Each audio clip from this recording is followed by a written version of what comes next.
This is October, November 2022, P42. Let's go through this. So define gravitational field. You can look up these definitions from the marking scheme as well, but I'm just going to dictate them. An area of space where gravitational or at least massive objects experience gravitational attraction, right? So moving on to the next, this is a very general question. Anyways, he says that to draw the gravitational field lines, we understand that even if it was a positive charge or a negative charge, the electric field lines are also radial and the gravitational field lines are also radial, right? So gravitational field lines, what do we mean by the word radial? Radial simply means that the gravitational field lines will be making an angle of 90 degrees with the surface, right? So any line that you're going to draw, please use a ruler while you're drawing this. So any line that you're drawn with a ruler. And the second part of this is that the gravitational field is always attractive. So if you place any mass close to it, it will always be attracted to the Earth or to that planet with respect to any massive object. So the direction of the gravitational field is towards the mass. So that is always pointing inwards, like this. But as opposed to electric field, that is going to be pointing outwards for positive and pointing inwards for negative, right? Okay. So this is just a reminder, this is just a revision, this is your answer, as far as you know. So a satellite is in a circular orbit of a planet. Explain why the reference to your answer to B1, why the path. Okay, so another generic question with a generic answer, that force is perpendicular to velocity. And then we will state a fact that whenever this happens, force perpendicular to velocity, there is a centripetal force towards the center of the planet, causing circular motion, right? Okay, so when we have an object rests on the surface of the Earth at the equator, the radius of the Earth is this. Determine the centripetal acceleration. Okay, so that would be A equals to R omega square. You see, we could have used A equals to V square over R, but the problem is we don't have the tangential velocity. We only have the angular velocity because we know that it is at the equator and is at the surface. So it's moving at the same time as the Earth because it's on the surface of the Earth. So R into 2 pi by T whole square, which would have been 6.4 into 10 raised to the power 6 multiplied by 2 pi divided by 24 into 60 because we have to convert it into seconds. And then when you're done with this, the answer comes out to be 0.034 meters per second square. So this would have been 0.034. Then he says, describe how the two forces acting on the object give rise to centripetal acceleration. You see, we understand that acceleration can only be due to a resultant force, right? So let's visualize the surface of the Earth and let's say that it is rotating in a certain direction, right? So we have an object laying on the surface of the Earth. The object has a mass and it will become the weight. So this is the weight. And then we have the normal reaction from the surface in the perpendicular direction, the way this object is placed. The centripetal acceleration will be because of these two forces. So since they're in the opposite direction, we can say that the weight minus the normal reaction will be causing the centripetal acceleration A, which is of course going to be the centripetal force eventually. So the resultant of these two is actually creating that centripetal acceleration, right? So since he said what are the two forces, we have mentioned the two forces. So you will write down simply that the resultant of weight and drag causes the centripetal acceleration. Of course, you're going to write this down into full statement form, right? All right. So moving on, this is a common question, by the way. He has been asking this question again and again recently. I've experienced that in the past papers as well.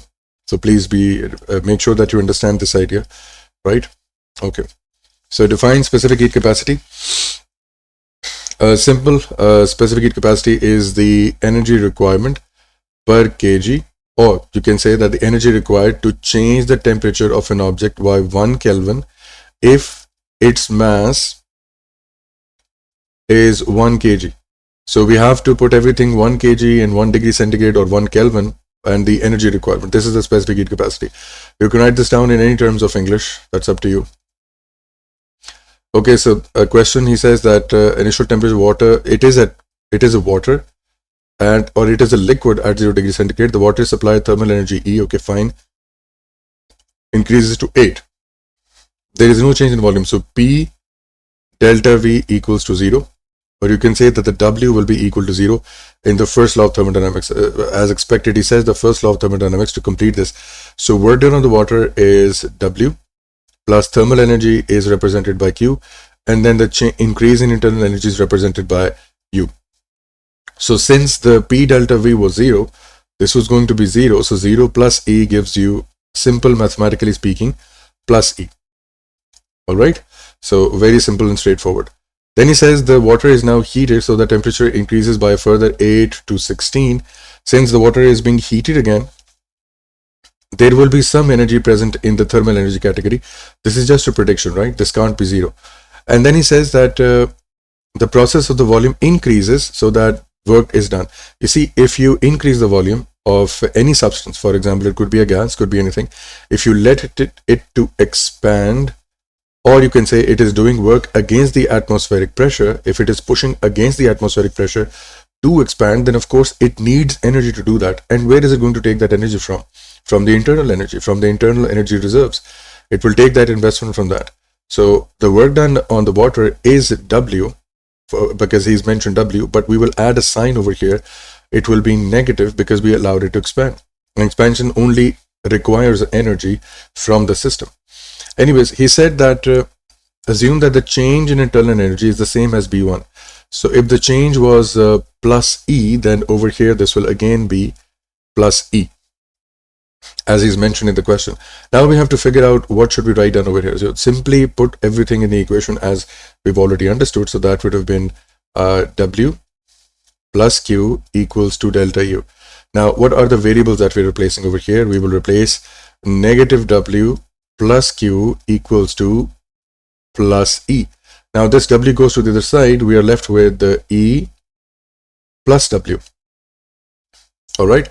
Now, even if you were not able to figure this out, we will still be able to answer the next question. You see, he says that use information in B to suggest with a reason how the average specific heat capacity of water is between 8 to 16 compared with 0 to 8. You see, whatever energy was required over here, whatever thermal energy was provided, which was Q, that was Q equals to MC delta T, has eventually translated into its internal energy. Okay, fine. And whatever energy was provided from the external heater has not converted into work done, or has not changed the volume, or was not utilized in changing the volume. Okay, granted, fine. Now, if you want to bring the same internal energy change and you are allowing the gas or the liquid to expand as well, then definitely you will require a larger energy as compared to before to do two jobs. First, you want to provide the same change in internal energy, and you also want to let the liquid or gas expand. So some energy is required for expansion and some energy is required for the change in internal energy. So most definitely over here, if thermal energy was being calculated, which was by the formula Q equals to MC delta T, if your target is higher than before, for example, if you require a higher energy this time, the mass is same, the delta T is same, because 8 to 16 and 0 to 8 are exactly the same delta T's, then most definitely specific heat capacity would be higher. So even if you were unable to figure this out, you should have been able to figure this out, that from as compared to before, a higher energy is required to do two things, because you have to do two things, right? So very easily we can draw the conclusion that specific heat capacity will be higher.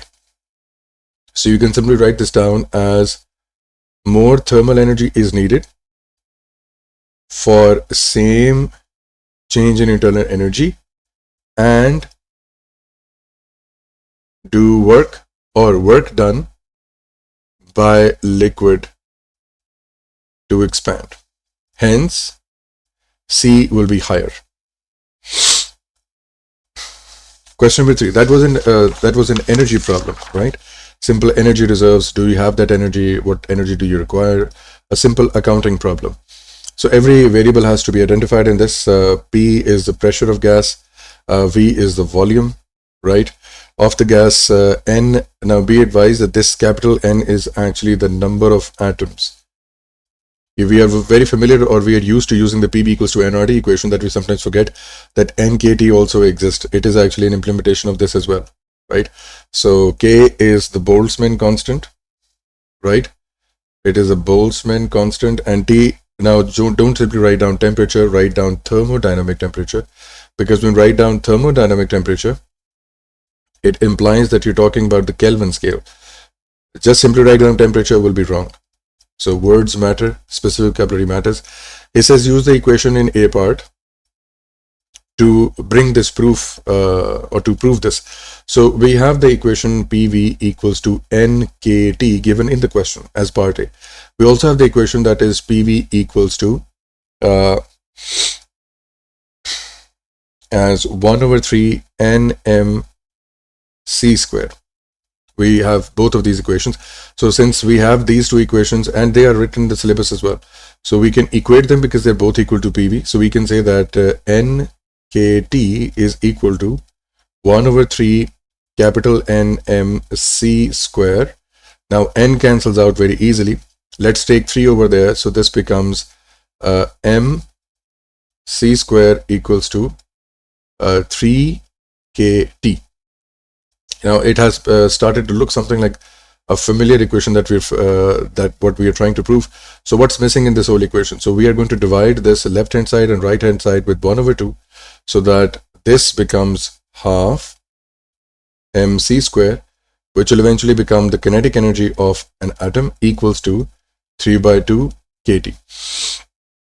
The special thing about this equation is that the left hand side, this part, actually deals with just one atom's energy that is a part of that gas, and this deals with the whole system. So what's special about this? If I know the credentials of one particle, what is its mass and how fast is it moving, I can finally predict the temperature of the whole container or the thermal energy of the whole container. And if I know the energy of the whole system, I can predict the speed of one atom moving in that container, right? Okay. The mass of an oxygen molecule is this. Assumed exactly the same thing has been given in the C part. Use the equation in B that he's already asked you to prove. Determine the RMS speed of oxygen. No problem. So we have 1 over 2. The mass is 5.31 into 10 raised to the power minus 26.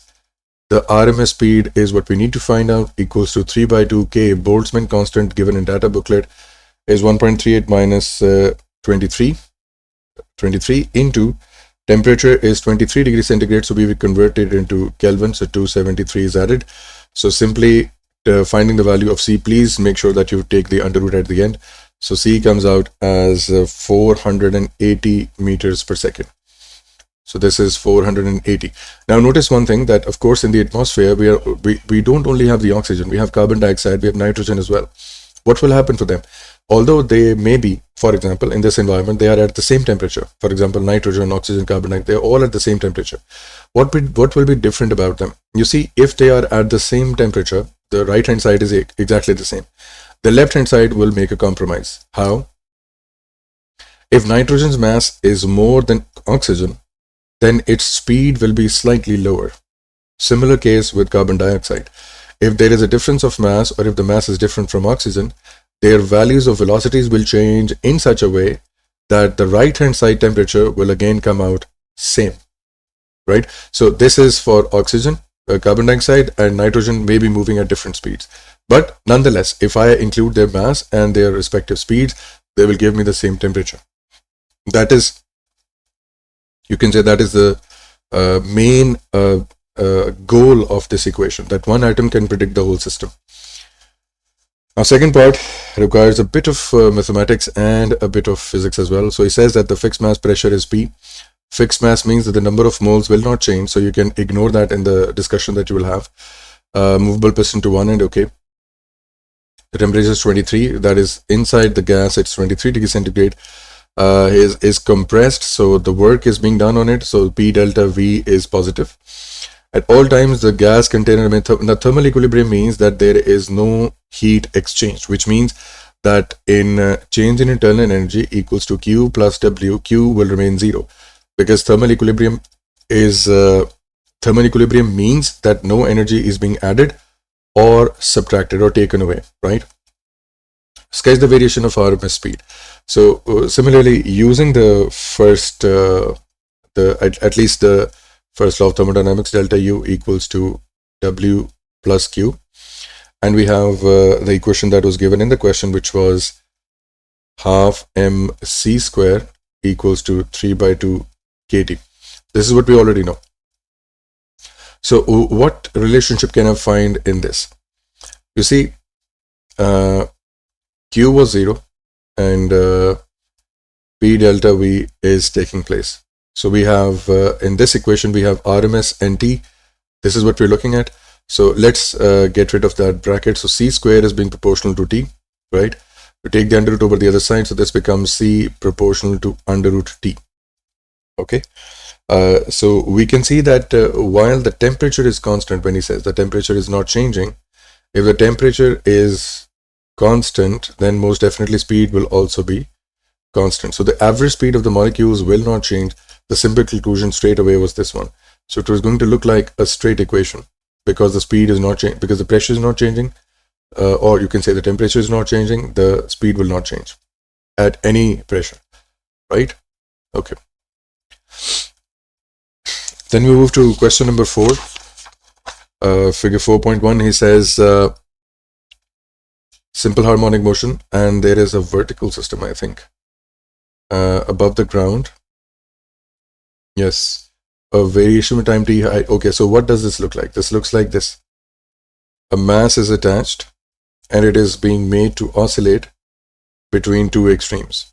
And this is the height above the surface of the earth. So this is at the lowest point 2 centimeters above, and the highest point, this is 18 centimeters above, right? So it is being oscillating, or it has been oscillating between these two extremes. So determine the amplitude. So first we find out the midpoint, where the standard value, and then we can find the amplitude, which is going to be 8, either from upper side, either from lower side. So this will be 8.0, and this was the mean position, of course, where it would rest when there was no oscillation. Show that the angular frequency omega is 1.6. So no problem. We first need to find out the time period. It's already given to us. So from peak to peak, I can see it's 4 seconds, or from this peak to this peak, it will be 4. From this point to this point, it will also be 4. It's your choice. You can also visualize it from one perspective another, which is going to be from this point to this point. But again, it's difficult to count the boxes. If you are given a common choice, then please take it and just save time and move on. So we have omega equals to 2 pi by t. So this will be 2 pi divided by 4, which will come out as 1.6 radians per second. So we've shown what he was asking us. So the total energy, so this part was given so that even if you were unable to do this, you can solve part number 3. So the total energy at any given moment is the sum of kinetic and potential. So let's take one extreme and find kinetic energy only. So we have half mv square, and we know the formula for velocity is omega under root x naught square minus x naught x square whole square. So this becomes half m omega square. This under root cancels out with this one, and we are left with only x square. Because we are finding the maximum speed or maximum energy, this has to become 0, right? So that it has returned to the mean position where the current displacement becomes 0. So let's put in the values. We have 1 over 2. The mass was 36 kilograms, as I think given in the question over here. Omega has been calculated as 1.6, or if you were unable to do so, you could have used it in the next part. And x naught is what you have already calculated as the 8 centimeters. So this will be 8 into 10 raised to power minus 2. Be careful, this will be whole square. Okay. So when you do that, your answer will be 0.2949 joule. So this will be up to 2 significant figures, 0.29. Moving on, he says, now this is a good question. This will be a repeated part again and again. He says to draw the sketch the graph of kinetic energy. No problem. First, let's point out the extremes. How far away is it going? It's going from 2 to 18. So let's figure out this is going to be 2. And this is going to be approximately 18. Yes. Okay. All right. Properly count the boxes. And what's the energy that we have figured out? It is 0.29. So that will be approximately at the very midpoint at this location. And then we have to find the 50% energy point. You see, that's a trick that I've also taught in my classes as well, that the 50% energy point, by a proven method, of course, comes out at 71% of X naught. You see, kinetic energy will be 50% and potential energy will be 50% at this current displacement. You can figure it out on your own by using this equation, which will be, let's say this is kinetic energy equals to half m omega square x naught square minus x square divided by 2 times kinetic energy 1 over 2 m omega square x naught whole square.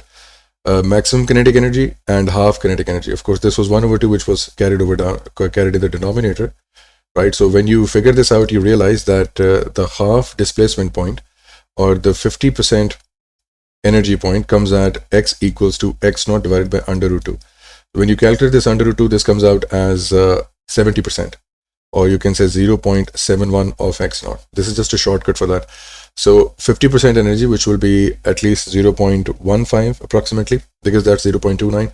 So this is going to be somewhere along this line. This will come at 70% displacement. You see, the displacement is actually 8 centimeters. So the 70% of 8 multiplied by 71% comes out as 4 point something. Let me calculate this again.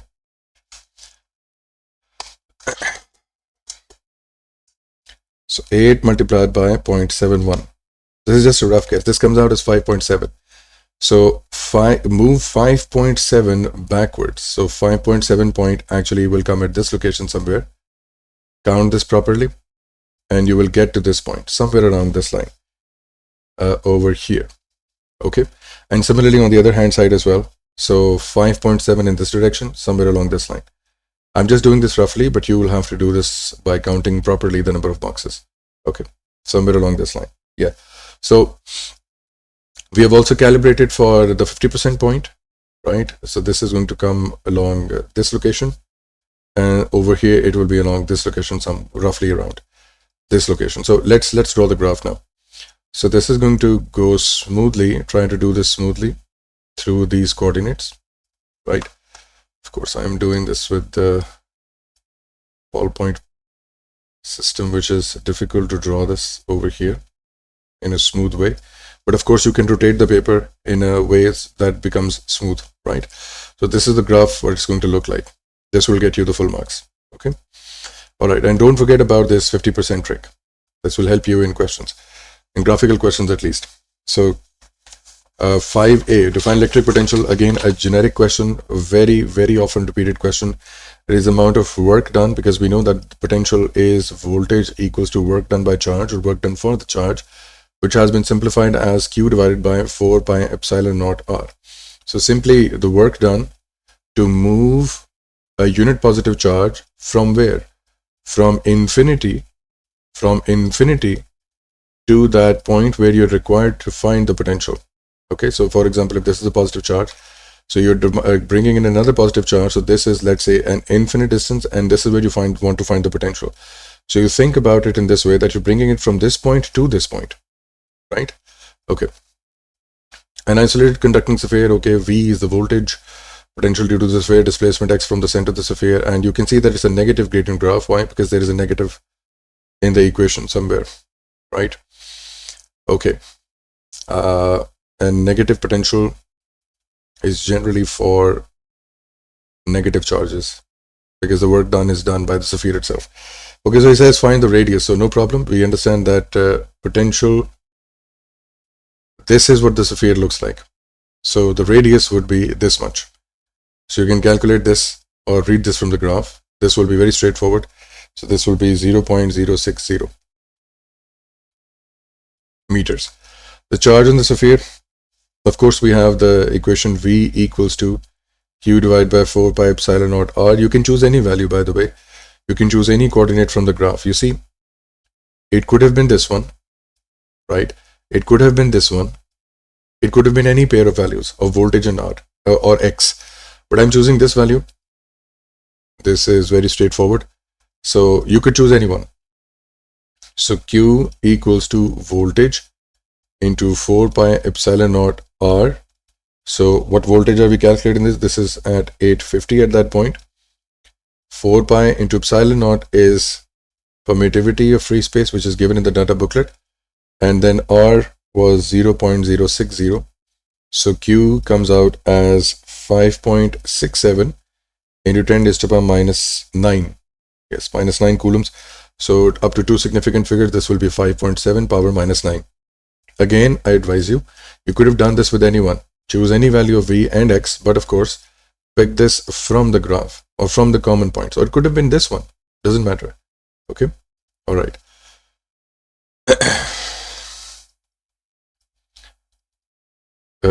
Okay, let's explore the reason why this is the case. You see, since when you take this over there, V 4 pi epsilon naught R equals to Q. Whatever charge it can hold or it can store remains constant. So if you increase the distance, if you move away from the sphere, the potential drops. And if you come closer, R decreases and V rises. So they're actually going in inverse proportionality, because we understand the charges on the sphere are constant. Okay, two sphere identical to sphere in B. Okay, each sphere has the same charge as sphere in B. Okay, the spheres are held in vacuum. So now this is a new case, and there are two spheres like this one held in space. Okay, fine. Held in vacuum, so their centers are separated by a distance of this. So when he says center, this is the R distance we are going to take between them. Assume that charge sphere is point charge, which gives us the liberty to use the equations that we've learned in this chapter.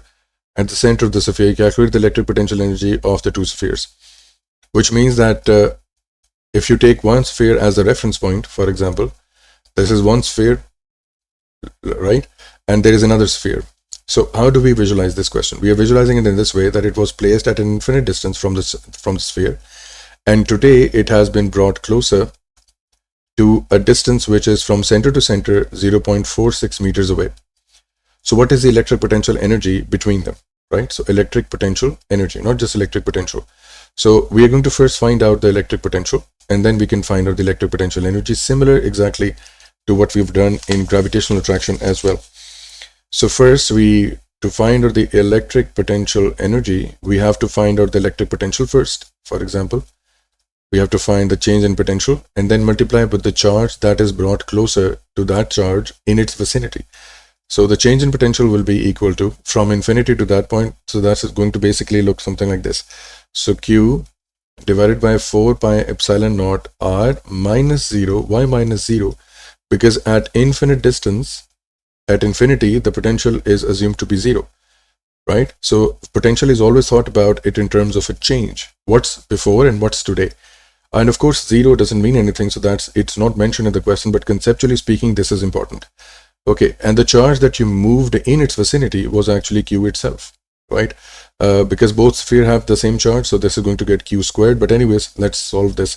So this will be 5.7 into 10 raised to the power minus 9 whole square divided by 4 pi epsilon naught. You can replace the epsilon naught from the data booklet as 8.85 power minus 12.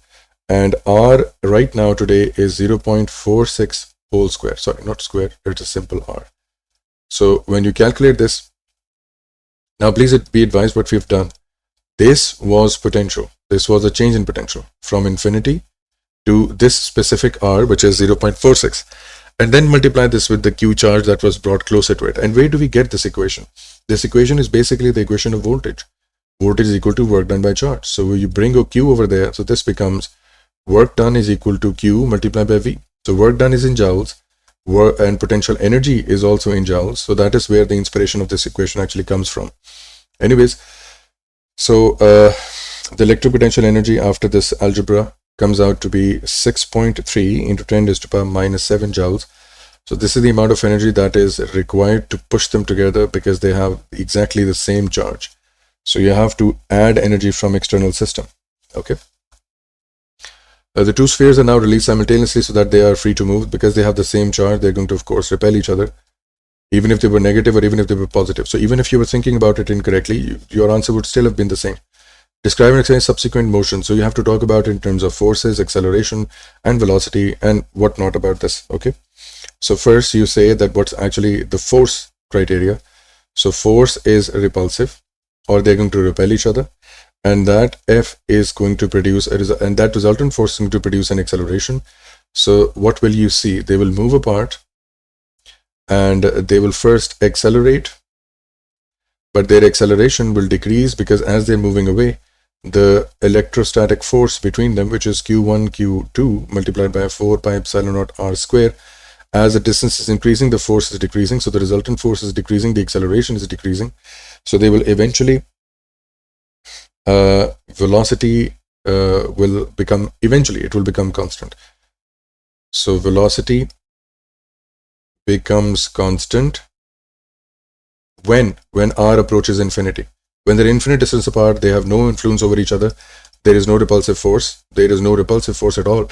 So now they cannot push away each other anymore. So the acceleration or the acceleration becomes zero, velocity becomes constant. Plus they have to move in the opposite direction to make sure that the momentum before and after collision or after release is zero. You see, why is it zero? Because first we force them to exist close to each other. Right now the momentum is zero, nobody's moving. But when you release them, they start moving in opposite direction, or they have to move in opposite direction, so that one of them can have a positive momentum and one of them can have a negative momentum. So that when you add them together, the momentum before release and after release is zero. Okay? All right. So you can write this down in English, of course, right? And you can consult the marking scheme to look at this as well. But I've explained the theory about it. So question number 6 is about capacitors discharging through a resistor. This is an important question. He says initially the capacitor is charged when the switch is open. Okay, fine. The capacitor has a certain voltage. The switch is closed at time t. Figure 6.2 and figure 6.3 show respectively the variations of time t with charge q on the capacitor and the potential difference V across the resistor. Okay. And of course, charge q is discharging through the resistor, and the voltage of the capacitor and the resistor are going to be the same because they're connected in parallel to each other. Right? So whatever voltage is of the capacitor, the resistor will have the same voltage. Explain the shape of 6.3 as the variation in V and T.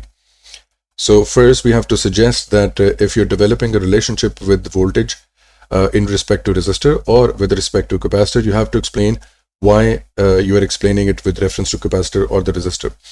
So we can first say that the voltage of capacitor is equal to the voltage of resistor, exactly the same voltage, right? And since the voltage is decreasing, the current will decrease through the resistor according to Ohm's law, which is V equals to IR, right? And the current, since it is flowing, not increasing, but since the current is flowing, we have the equation I equals to Q by T. Since the current is flowing, then of course the charge or the amount of electrons the capacitor has are going to decrease, because let's say that they were accumulated in this direction. The moment you connect the switch, these are in high concentration on the capacitor and they're repelling each other because they're all negative charges. So they will start moving through the circuit and discharge their energy through the resistor and then collect or accumulate on the other side until both plates have the same voltage. That is the charging and discharging process of a capacitor, as explained in the video uploaded on my channel as well.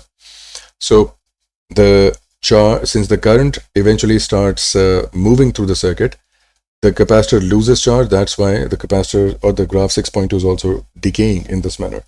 So the current actually causes the capacitor to lose charge and eventually lose voltage, because Q equal to CV, the capacitance is not changing, but since the voltage is decreasing, that means charge is being lost. Same thing happens with your mobile phone and laptop battery as well. Use figure 6.2 to show that the time constant is 5.5. Okay, if you were unable to solve this question, you could have used that time to calculate the next two parts. Okay, so don't worry about this, even if you're unable to do this. So we have to use figure 6.2. Okay, so first we figure out what is Q naught, what is the charge it had at the very beginning, right? And then you can choose any other place, any other charge, and use that time for your own calculation. Let's zoom in to see, can we find a coordinate which is suitable for us. I can see many coordinates that actually are passing from the line, from the graph. Okay.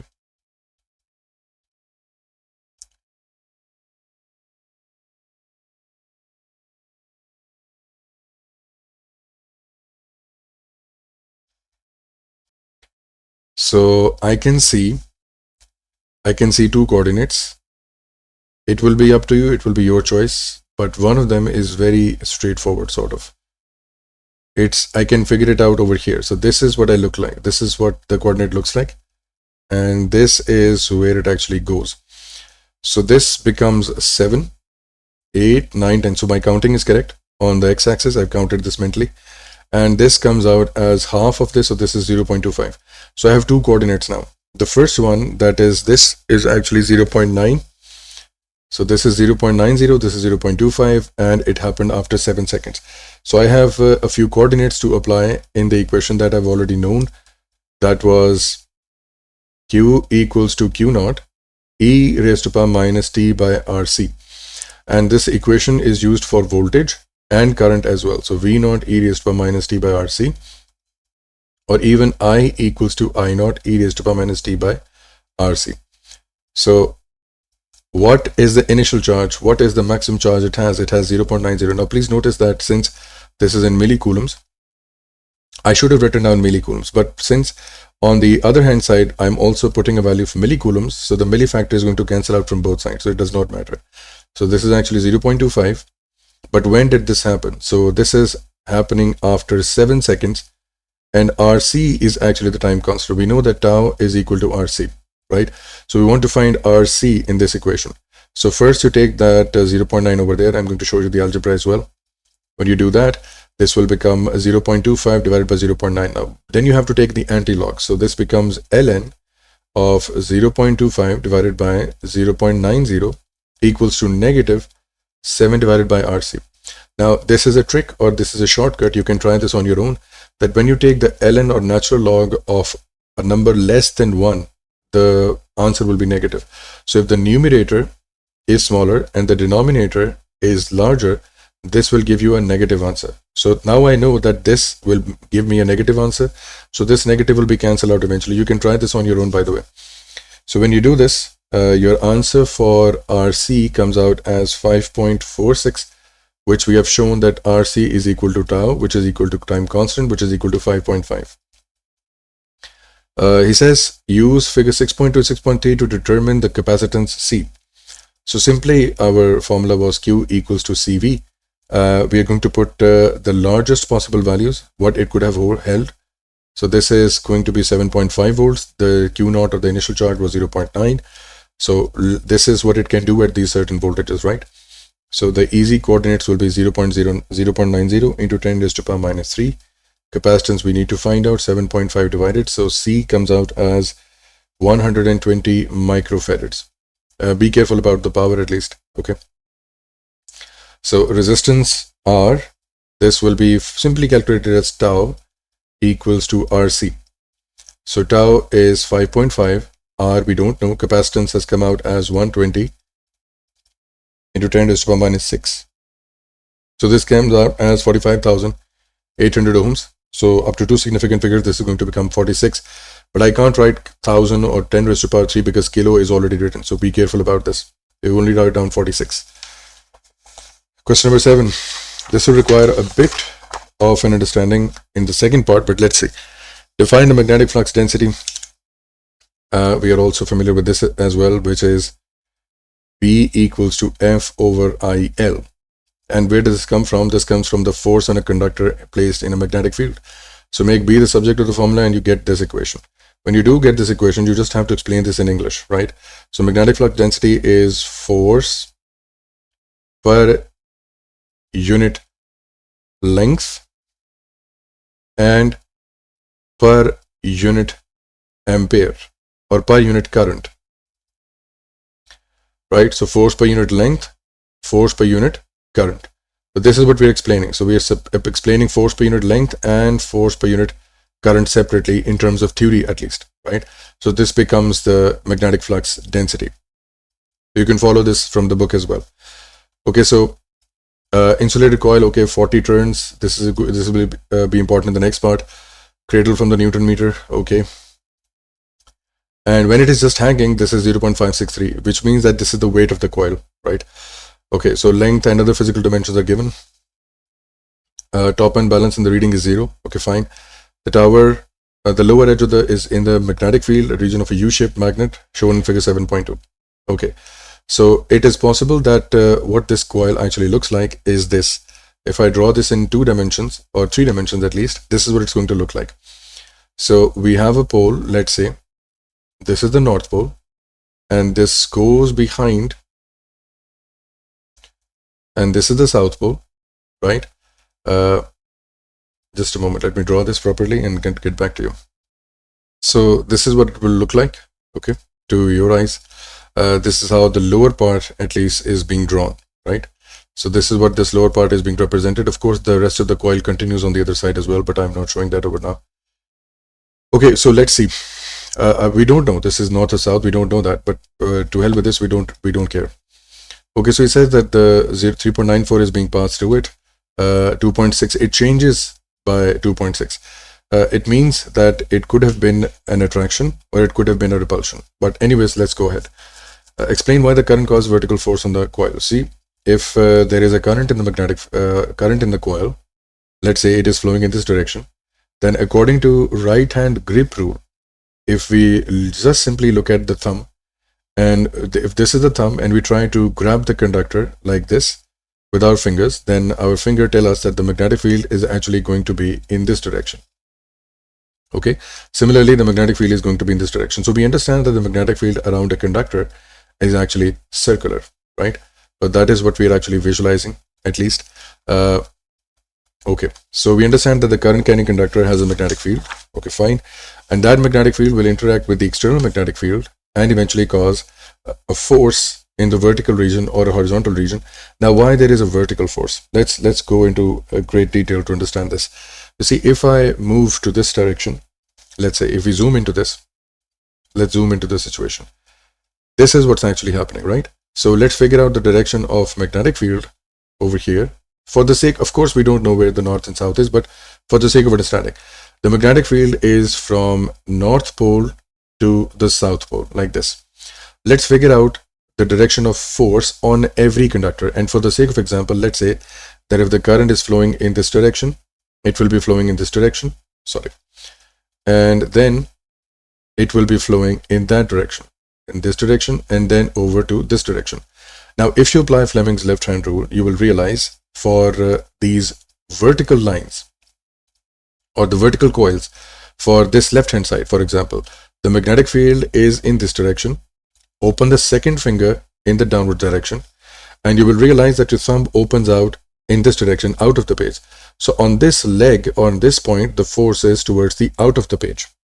If you go do that to the other side of the leg, you will realize the force comes out on the other side. So let's do that for this one. So the magnetic force, the magnetic field is in this direction.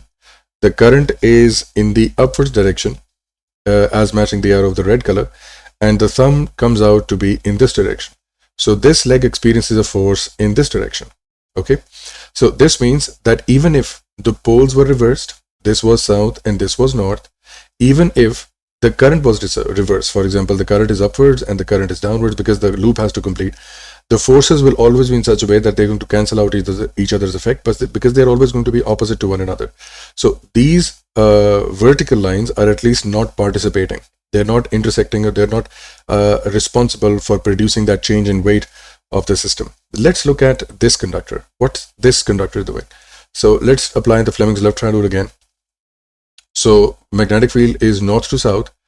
You have to rotate your wrist so that your second finger looks like this, matching the direction of current. This is your first finger, this is your second finger. And when you open up the thumb, it experiences a force downwards, or it exerts a force downwards. So this is what has caused the weight of the scale to increase. You see, he says that the weight previously was 0, but today it is 2.16. Why has it changed? Why has it increased? Because this coil experienced or pushed this magnet downwards, and of course the magnet would have pushed the coil upwards. Okay, and if, for example, you look at it from other perspective, that it was being attracted, for example, it could have been the case. Okay, fine.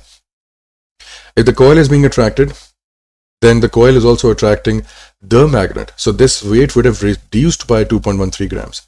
So even if it is increasing or even if it is decreasing, the force is because of the current. So even if you didn't have the poles, even if you didn't have the direction of current, you still could have figured it out by an assumed example. Now, of course, we don't have enough time for this to think about in the examination, but that is why we are doing the past papers.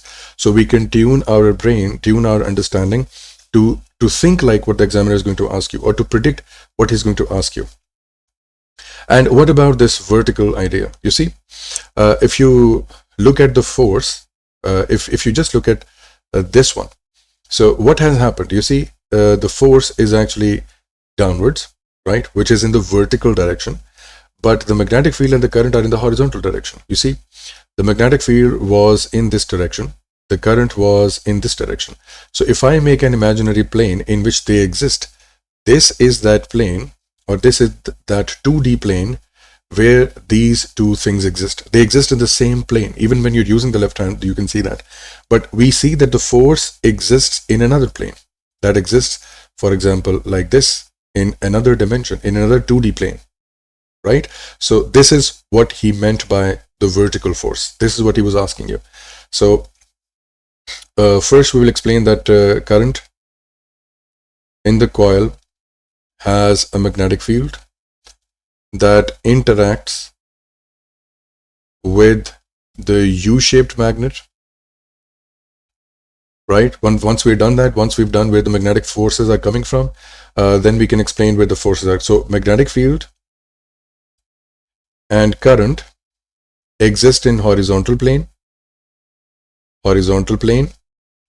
hence force is perpendicular to both of them, existing in vertical plane or vertical direction. I hope that we understand this idea, right?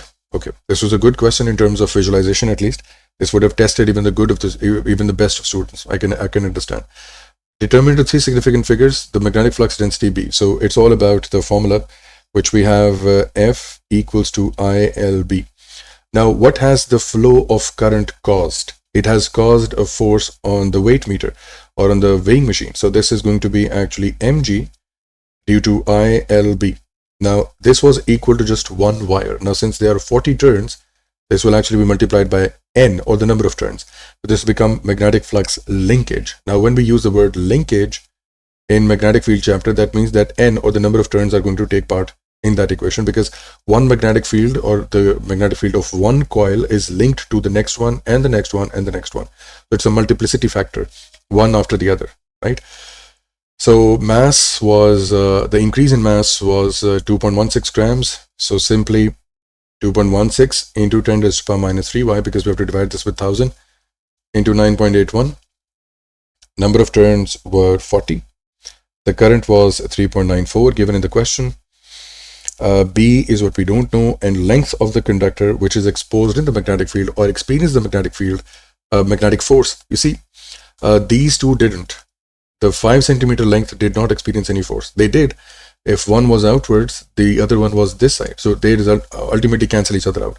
The lower part, which was experienced, which was present in the magnetic field, experienced a force downwards or upwards, depending upon if the current and poles were given to us. We could have predicted that.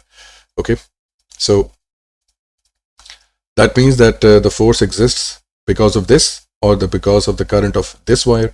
So the exposed length of in the magnetic field is actually the 3 centimeters. So 3 into 10 raised to the power minus 2. Now, when you find out B, this comes out as 4.48 into 10 raised to the power minus 3. He says 3 significant figures. We're going to leave the answer to 3 significant figures. So 4.48 into 10 raised to the power minus 3 Tesla. And of course, we know that Tesla is actually Webers per meter square from the formula of phi equals to B. Just a tidbit of revision of this chapter. Determine what is the reading now on the Newton meter. Explain your reasoning. So what's going to happen? You see, since the reading has changed, for example, if for example a repulsion force was exerted, then if the coil is exerting a downward force, then by Newton's third law, the magnet is exerting an upward push on the coil. Now, if there is an upward push due to the coil, then of course this weight will reduce. Now, the spring in this spring meter or the Newton meter won't have to exert or won't have to provide the whole weight of this coil. That's why it will now reduce, right? So first the spring had to pick up the complete load of that, which was 0.563 newtons. Now, since it has now pushed down on the weight and created the reading on the balance meter or the Newton or the weight meter, which is 2.16 grams, it is basically due to Newton's third law. You push downwards, the coil is being pushed upwards. Same as that, simple as that, right? So now the Newton meter does not have to care about that. So this will be 2.16 divided by 1000 mg simply into 9.81. What is not going to be supported by the Newton meter because it is being pushed upwards due to the magnetic field. So that would be subtracted simply from this. So we get 0.542. Okay. So from this coil, for example, which was a U-shaped coil, it exerted or pushed a downward force of 2.16 grams. Of course, this is mass. We understand this will become mg. The magnet exerted an upward force, which made this Newton meter lose some extension. It wouldn't have to carry that much weight right now. Okay, so that's why it's being subtracted. So this will be 0.542. It doesn't have to pick up everything on its own now, since it is being helped by the magnetic push due to the current flowing in the coil. Question number 8. This is electromagnetic induction.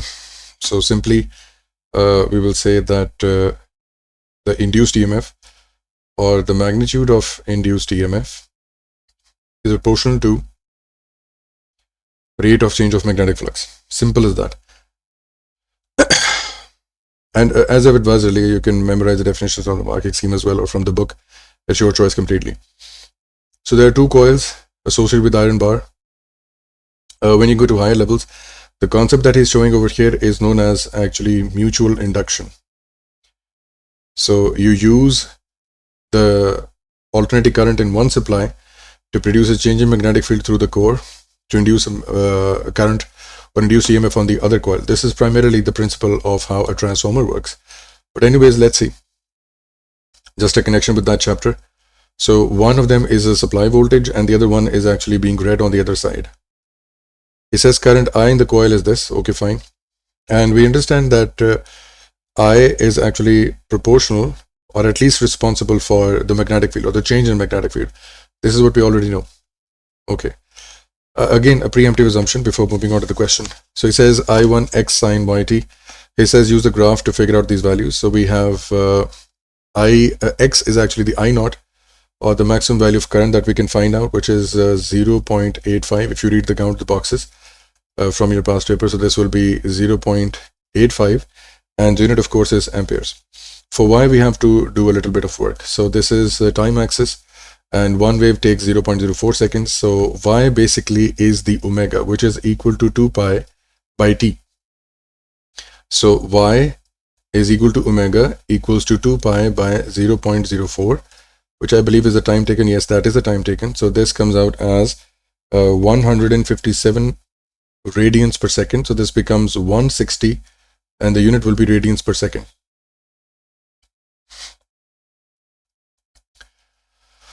Okay, so question number 2, the coil 1 gives rise to magnetic field in the and you see he is also asking us to assume the same thing, that the flux density or I is proportional to B, and of course phi is proportional to B as well by BA formula, and this is a ILB formula, right? Okay, so is measured through the voltmeter RMS of 4.6. So V2, which is being measured in the second coil over here, what would that look like? Very simple and straightforward. So the peak voltage, P RMS is given. Let's figure out the peak voltage. So V peak is equal to under root 2 times multiplied by the RMS voltage, which is 4.6. When you do that, your answer comes out as 6.5 up to 2 significant figures.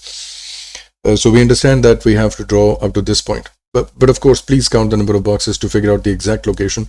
So I will set up my limits for this, which will be up to this point, and the negative axis up to this point. So I know that I don't have to exceed these limitations because the voltage cannot be more than 6.5.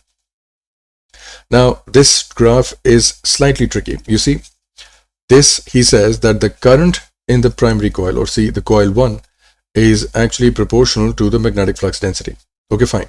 If you're looking at the induced voltage, we understand that induced voltage, EMF, is proportional to the rate of change of magnetic flux. When we talk about rate of change, that means we are talking about the gradient. We're talking about the gradient of this graph, right? So if, let's say, this was not I, this was actually B. So to find the induced EMF, I should have looked at the change in magnetic flux, which is equal to BA divided by T. So this graph is actually a representative of the magnetic flux changing with respect to time. So if I can observe the gradient of this graph at multiple locations, I can predict the induced EMF voltage as well. I hope that we understand this connection and problem. Okay, so we can't just copy paste this trend of the graph onto the second graph. We have to look at the gradient. So I realized that initially the gradient is very high. Then at this location the gradient is very high. At this point it's high. At this point it's high. At this point it's high. So when the gradient is highly positive or highly negative, that means that the induced voltage is going to be high. The second idea is that when we are talking about this and we introduce Lenz's law in this, we understand that there is a negative sign, which means that if the gradient is positive, the EMF will be negative. So over here, the gradient is positive, I will induce a negative EMF. Over here, the gradient is negative, the EMF will be positive, negative, positive, and then negative. So let's make sure of this. So first, I see that at the very beginning, at the highest gradient, I have this coordinate, negative EMF. Then at 0.02, I get the next highest gradient, which is at this location, but with a positive EMF because the gradient is negative. So this is this coordinate. And then so on and so forth. 0.04 exactly produces this one, then 0.06, and then 0.08. So I have located where the graph is going to look like this. Then we have to figure out when the EMF is going to be 0. Now 0 means the gradient should be 0. So at these locations where I'm going to highlight now, I can see that the gradients are 0. There is no steepness in the line. So in these locations, I can see that the EMF should have been 0. So which naturally becomes the midpoint of these 2 points. So I can see that this is where my graph should actually overlap or at least cross the 0 volt boundary, because the change in flux is 0. The induced EMF will be 0. So now I can easily draw the graph crossing through all the points, and please make sure that this is a smooth graph that is going to look something like this. The first wave, and then of course the second wave will look like this. Of course, for example, if a student has drawn this graph in the opposite way, for example, a student draws the graph like this, he will also get the credit for this because he has not mentioned that the Lenz's law should be taken care of. But if it was mentioned, then of course the green line would have been the best answer, because the gradient and EMF are opposite to each other because of Lenz's law, right? So he says, use the law of electromagnetic induction, of course Faraday's law, to explain the shape of the line in B2. He says, why have you drawn it this way? So first we have to say that the magnitude of induced EMF, V2, is directly proportional to the rate of a change of magnetic flux or magnetic flux density, which is mentioned in the question, right? So changing current, changing I provides the changing magnetic flux, which provides the changing magnetic flux density. Okay, and V2 comes out, or induced EMF is actually going to come out as delta phi by delta t. We will write this in words, right? Okay, and that is actually the gradient. This is actually the gradient of figure 8.2. Mention that the gradient of figure 8.2 is actually helping us draw this graph. Okay, so figure 8.2. Okay, and the gradient of that graph is actually equal to the rate of change of magnetic flux. So one way or the other, you have to actually link this induced EMF with the changing magnetic field and the gradient function. If you talk about these three things, you will get 3 marks full.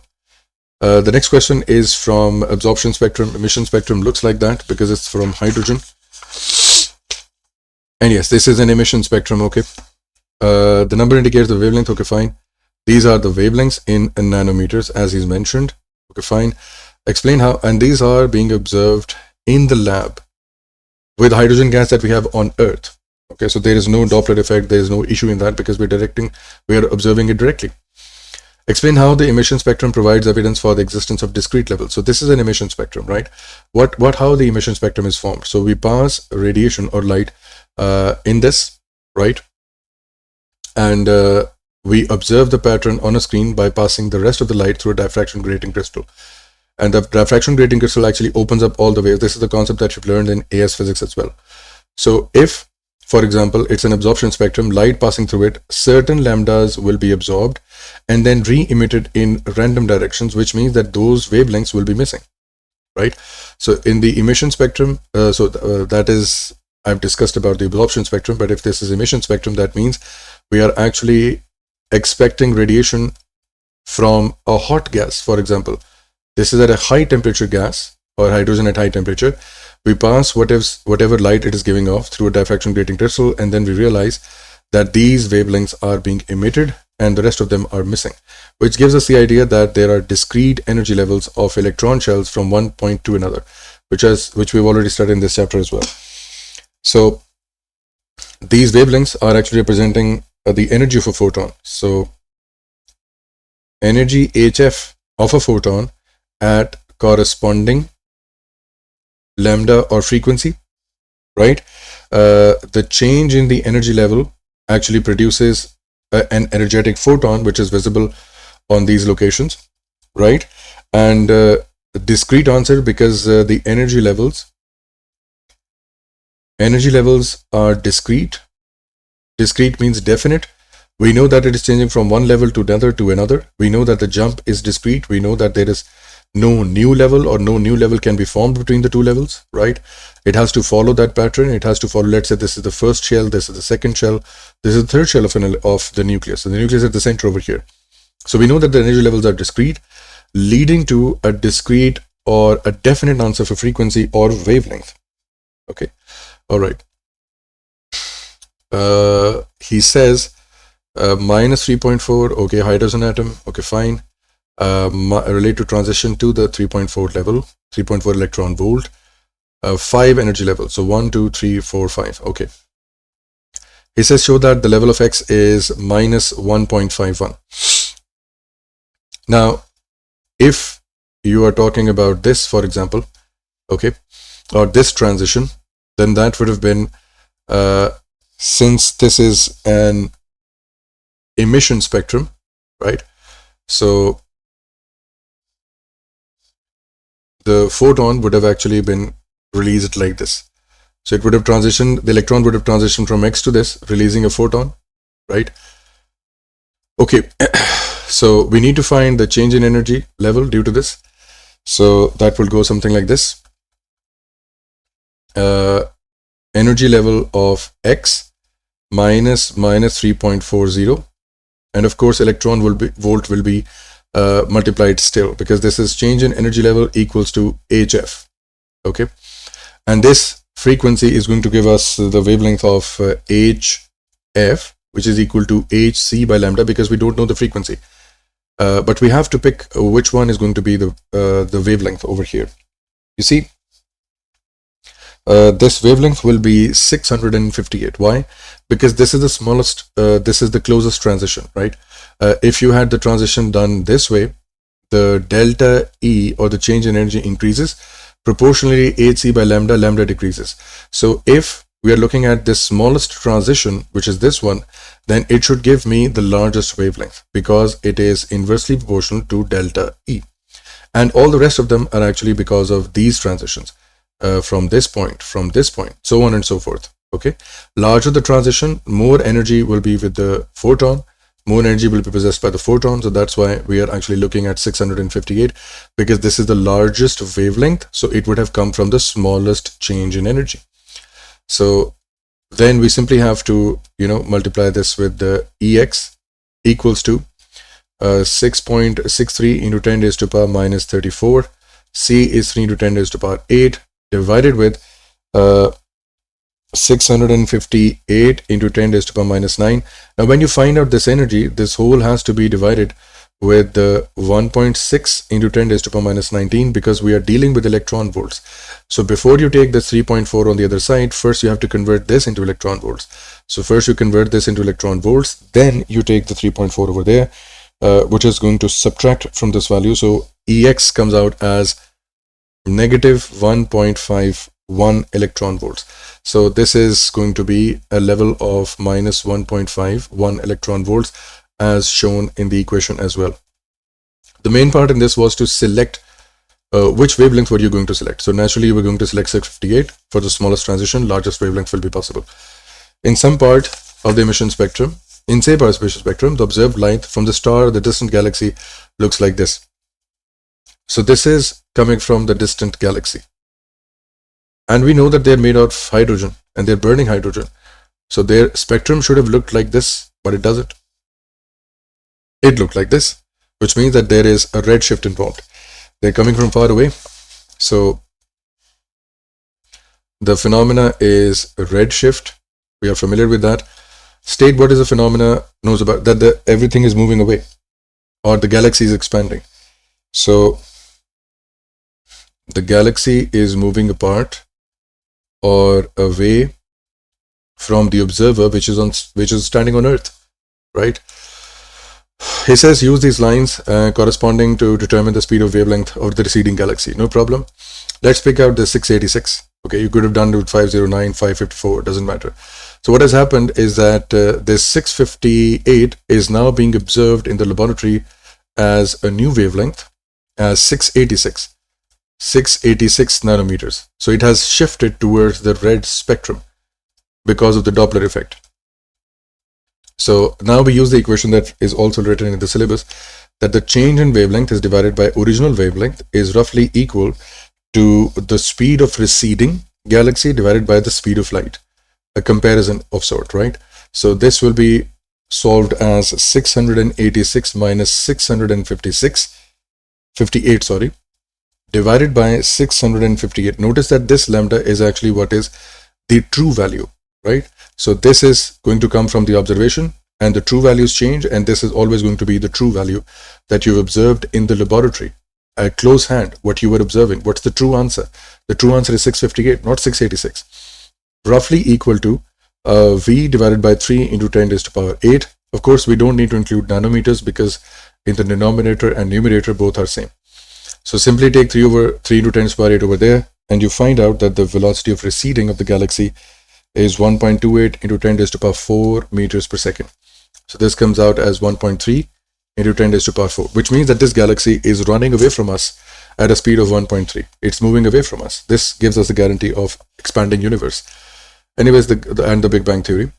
In part B is known at a distance of this. Use your answer in B3 to determine the value of Hubble's constant. So the value of Hubble constant comes from this equation, which is V equals to H naught D. And if you notice this clearly, this is actually per second. This is simply the formula of speed equals to distance over time.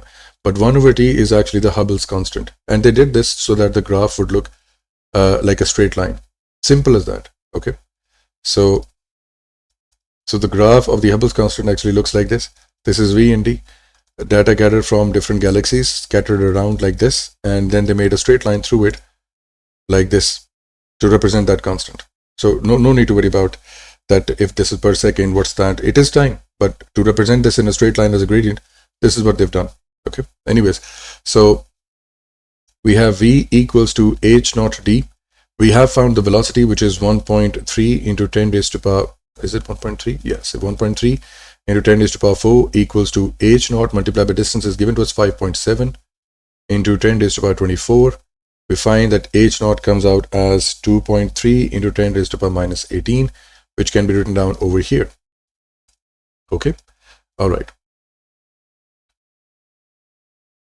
So then we move towards the question bit, and this is the new part of the syllabus, right? By the way, the medical imaging new technique, MRI was replaced with PET scan, positron emission tomography. It says our positrons are not naturally present in the body, but electrons are present. Explain how positrons come to present in the body during the PET scanning. So how do we produce positrons? You inject radio tracer elements by an injection to the body that contain the beta positive source, or that contain the positron emission sources. And the one that you read in the book is actually fluorine, radioactive fluorine, that binds with the glucose molecule.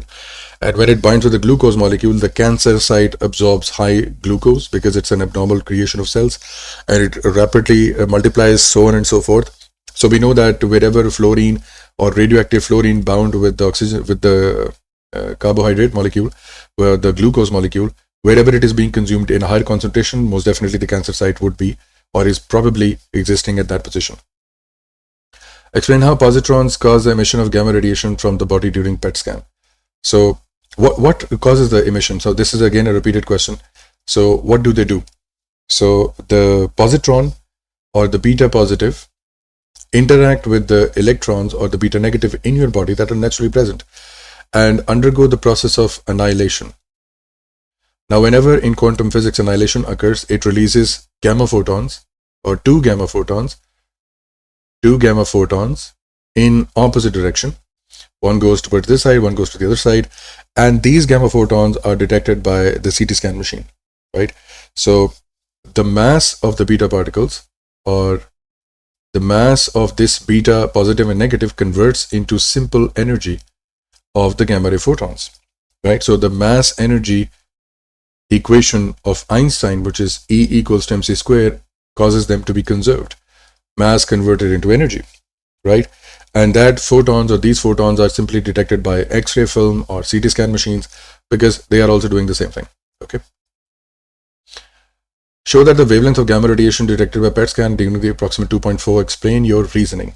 So since we have the equation of photon, that is E equals to HF, and that is equal to EHC by lambda, right? And we do have the equation of E equals to mc squared, which suggests that whatever energy of the photon or whatever energy of the positron, for example, or the electron is there, their mass is now being converted into energy. So we equate both of these equations, that the energy of the beta positive and beta negative is converting into the energy of lambda or the photons, right? And how many photons are there? There are exactly 2 photons. So this will be multiplied by 2. Okay. All right.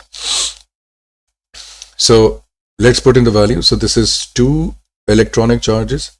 9.11 into 10 raised to power minus 31 is the mass of an electron.